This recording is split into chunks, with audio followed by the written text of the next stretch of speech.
Assalamualaikum sahabat Ade Arhan, jumpa lagi dengan kita di sini di channel YouTube kita Ade Arhan. Pada kesempatan ini saya Dr. Armina akan sharing tentang bagaimana kita menggali potensi diri kita dan bagaimana kita bisa meraih impian kita. Jadi yang pertama yang harus kita lakukan yaitu kita lihat, tanya pada diri kita sendiri, kita tuh sukanya apa sih, senangnya apa, hobinya apa. Karena kalau kita melakukan sesuatu itu berdasarkan apa yang kita suka, yang kita senang, tentu kita akan melakukan itu secara maksimal tanpa adanya paksaan. Kemudian jangan sekali-kali membandingkan diri kita dengan orang lain, karena kita punya kelebihan yang mungkin orang tidak punya, begitu juga orang lain juga dengan kita. Jadi jangan selalu membandingkan diri kita dengan orang lain. Kemudian yang berikutnya, ketika kita sudah menemukan itu, kita lakukan dan jangan takut gagal. Yang namanya kegagalan itu adalah hal biasa. Ibarat kalau kita terjatuh, jatuhnya kita itu jangan jatuh telungkup, karena kalau telungkup tuh kita tidak bisa lagi untuk bangkit.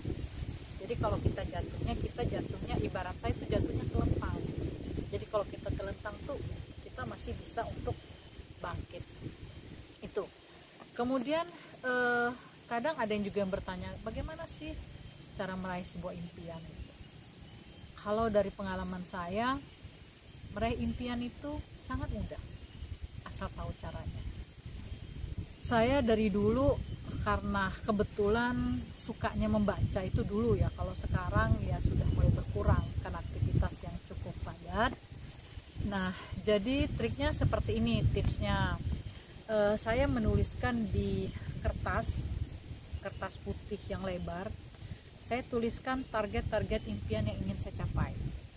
Saya mulai menuliskan dari nomor 1, misalnya impiannya terima di UNJ beasiswa. Kemudian target kedua, dulu saya tuliskan saya ingin punya mobil, misalnya saya tuliskan itu.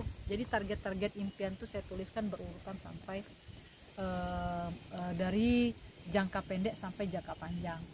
Nah, seperti kata Rhonda Byrne dalam bukunya berjudul Secret, kita tuliskan semua impian itu, kemudian kita tempelkan di sebuah dinding, atau kalau sekarang anak-anak kan belajar di kamar, misal di rumah itu tempelkan aja di depan meja belajar, kemudian dibaca setiap hari itu minimal 7 kali, atau setiap kita ada waktu kita baca saja.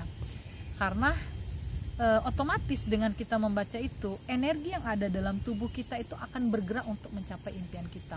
Jangan pikirkan bagaimana caranya, ini kata Rhonda Byrne. Jangan pikirkan bagaimana cara untuk mencapai impian itu. Baca aja, kemudian bayangkan.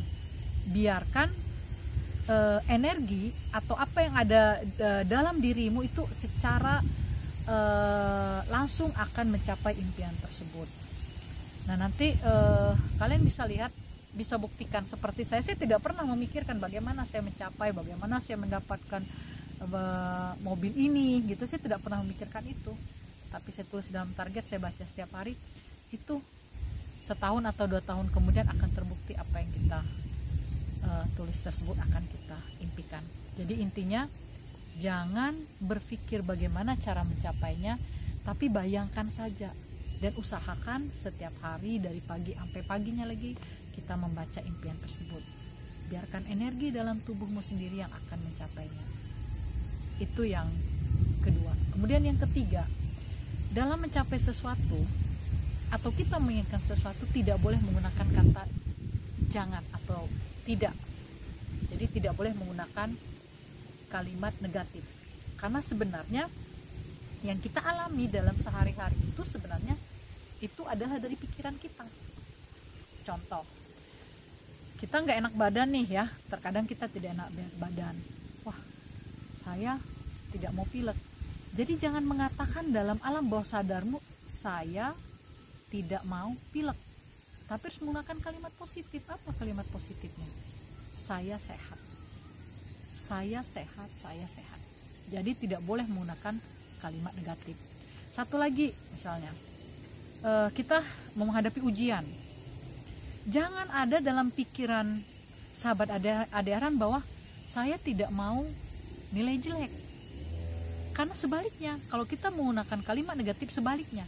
Jadi harus dibalik, yaitu nilai saya bagus. Buat target 100 atau 95. Karena ketika kita membuat target itu, target yang akan kita buat itu, kita tetapkan 95, kita tidak mungkin mendapatkan nilai terlalu jauh, 70, tidak. Kita pasti akan mendapatkan nilai selisihnya sedikit, 80 atau 85. Kenapa? Karena dengan kita menetapkan target, secara otomatis kita akan belajar untuk mencapai target itu. Dan yang akan kita dapatkan tidak mungkin terlalu jauh dari nilai target tersebut. Oke? Jadi tips yang ketiga, jangan menggunakan kalimat negatif.